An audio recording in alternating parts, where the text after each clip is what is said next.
The Blue Lock author and artist have been cooking with Magma recently because not only have we been blessed with crazy double spreads weekly, the dialogue seems like it's straight from a haiku or poetry.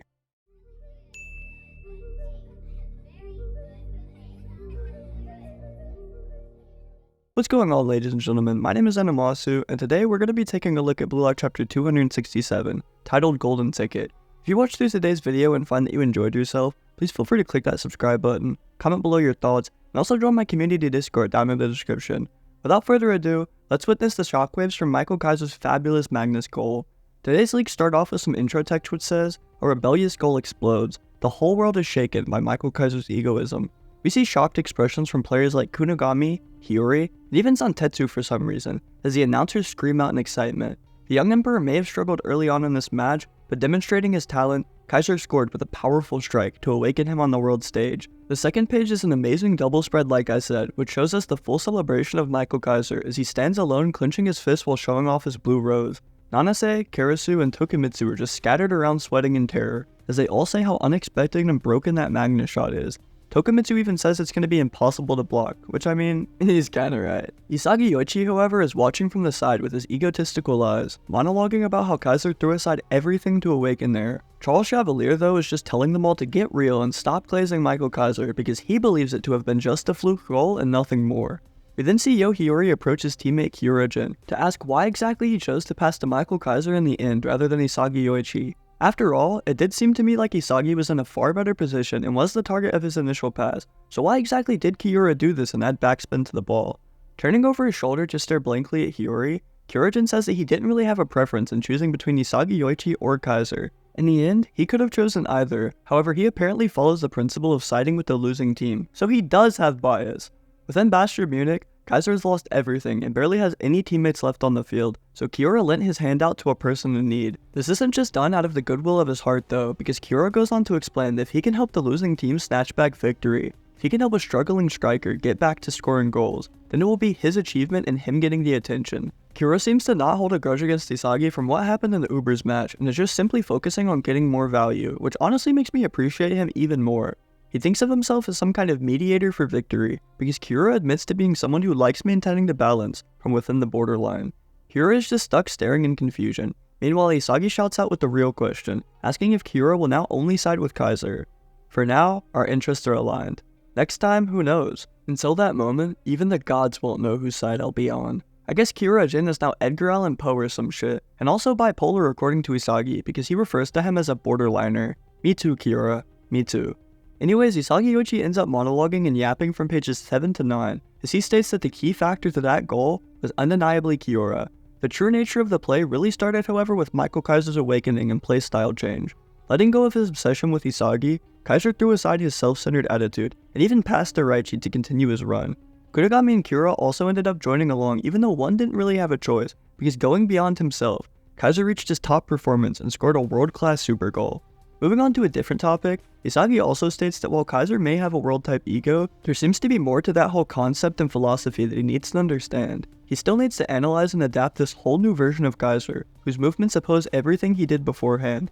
The perspective then changes over to Alexis Ness, who's obviously walking towards Kaiser while glazing to the high heavens. He calls him an extraordinary human and isn't even upset about Kaiser not scoring off of his pass, but rather thrilled, calling it all perfect. It was apparently an even better scenario than in practice, because the ball not only stopped, but overlapped the perfect position for Michael Kaiser to shoot.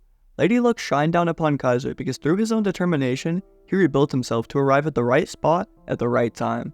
Ness goes on to even say that Michael was chosen by the gods to be the world's best striker. However, Kaiser's eyes and words seem to indicate something's wrong. No matter though, Michael begins to tell Ness that because he was there, he was able to come this far and score that goal. Because Alexis allowed him to play soccer freely by adapting to his every move, Kaiser became strong and the ace of Bastion Munich. It's really a wholesome moment because Ness's eyes even begin to glow with passion, as Kaiser's giving him all the credit he finally deserved. As the page changes though and Kaiser goes on, he tells Ness that he can't ascend any higher like this. He wants Alexis Ness to forget about him and find a new king, because in this match, he's realized that he doesn't need the freedom Alexis offers. He thrives in restraint. Obviously, this causes Ness to straight up break apart and start bawling gallons of tears, because his closest friend in the whole world just admitted that he was using him all along. Now that Kaiser doesn't need his freedom to grow, he wants nothing to do with him and just easily throws him aside. Isagi was of course watching this conversation and eavesdropping, as he thinks about what Kaiser just said. He thrives within restraint.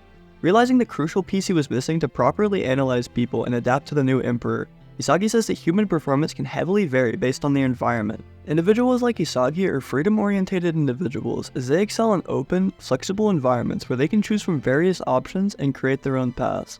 Kaiser, however, has just realized that he is a restraint-oriented individual, as he thrives in structured environments with clear rules and roles. Players like this tend to perform better when they can focus on predefined tasks or goals, which is exactly what Kaiser did as he aimed to restart from zero and score the Magnus impact.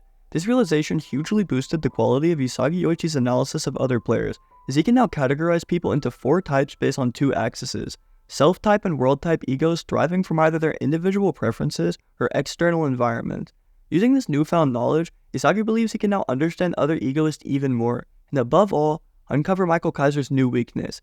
Speaking of him, the Emperor begins to walk towards Isagi while slicking his hair back, saying that in this moment he apparently feels exhilarated. It's as if he was being reborn, like a butterfly emerging from its chrysalis. Holding up his finger while approaching closer, Kaiser demands that they now settle the score with this one final point. In this super badass double spread of Isagi and Kaiser staring down one another with their original ego eyes, Kaiser challenges him to fight for the throne of this new era. Isagi responds by telling his superstar to just go ahead and fucking try it, which comes to me like he's saying, "I'm already in the throne, bitch, come and take it." Anyways, with this final page showing Isagi and Kaiser walking off in opposite directions while displaying their unique thorn and puzzle auras, Isagi is monologuing about how he'll crush Kaiser here and become the world's best. Someone the whole time though seems to be lurking in the background and is very unhappy that they haven't had the impact they've wanted this game. Itoshi ends off the chapter with only a hateful glare and 3 words for Isagi: "I'll kill you." That being the final page of today's chapter, we have some outro text relating to Rin, which says, "Never forgive. The genius shrouded in rage vows to fight back." Shrouded in rage should already let us know that Destroyer Mode Rin is coming soon, but more than anything, next chapter's title points to his awakening coming from a place of hatred. The past 4 times we've seen Rin and Isagi near one another, 3 of which have involved Rin threatening to straight up murder his rival. Now in the most anticipated new Egoist League match, Isagi is just straight up overlooking him due to his rivalry with Michael Kaiser. The title for upcoming chapter 268 is Pressure, more than likely referring to how Itoshi Rin is feeling the need to provide impact this game. With Shidou leading off the scoring with a super header and both strikers of VM scoring insane super goals, Itoshi Rin is now the only top player left in this game who needs to perform. Anyways, with that sadly being the end of today's leaks, make sure to comment down below your thoughts and theories for next week's chapter. I'm super interested to hear them, and trust me, I always go through the comments and try to read them all. If you enjoy the content I push out and would like to support me, feel free to click that subscribe button and join my community Discord down below if you'd like to directly interact with me. I hope you all have a wonderful day, and I'll see you all tomorrow for a very special video.